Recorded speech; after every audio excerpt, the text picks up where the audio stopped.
NEET UG paper leak పై ప్రతిపక్షాల నుంచి పెద్ద ఎత్తున విమర్శలు వస్తున్నాయి. మోదీ ప్రభుత్వం అధికారంలోకి వచ్చినప్పటి నుంచి 93 సార్లు పరీక్ష పేపర్లు లీక్ జరిగాయని ఆరోపించారు అరవింద్ కేజ్రీవాల్. బీజేపీ పాలిత రాష్ట్రాల్లోనే అత్యధికంగా పేపర్ లీకులు జరిగాయని మండిపడ్డారు ఆయన. పేపర్ లీకులతో 6 కోట్ల మంది యువత నష్టపోయారని అన్నారు. పేపర్ లీక్ చేయడం కోసమే బీజేపీ అధికారంలోకి వచ్చిందా అని ప్రశ్నించారు. విద్యార్థుల భవిష్యత్తుతో ఆడుకోవడం ఏంటని కేజ్రీవాల్ నిలదీశారు.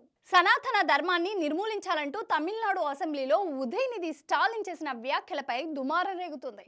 టీటీడీ సభ్యుడు భానుప్రకాష్ రెడ్డి స్టాలిన్ వ్యాఖ్యలను ఖండించారు. సనాతన ధర్మంపై దాడి చేస్తూ స్టాలిన్ అవహేళనగా మాట్లాడుతున్నారని మండిపడ్డారు. సనాతన ధర్మాన్ని విమర్శించిన పాపానికి ఈ ఎన్నికల్లో స్టాలిన్ ఘోరంగా ఓడిపోయారని, అయినా ఇంకా బుద్ధి రాలేదా అని ప్రశ్నించారు భానుప్రకాష్ రెడ్డి. ఉదయనిధి హిందూ సమాజానికి క్షమాపణ చెప్పాలని డిమాండ్ చేశారు. సనాతన ధర్మం జోలికి వస్తే ప్రజలు ఊరుకోరని భానుప్రకాష్ రెడ్డి హెచ్చరించారు.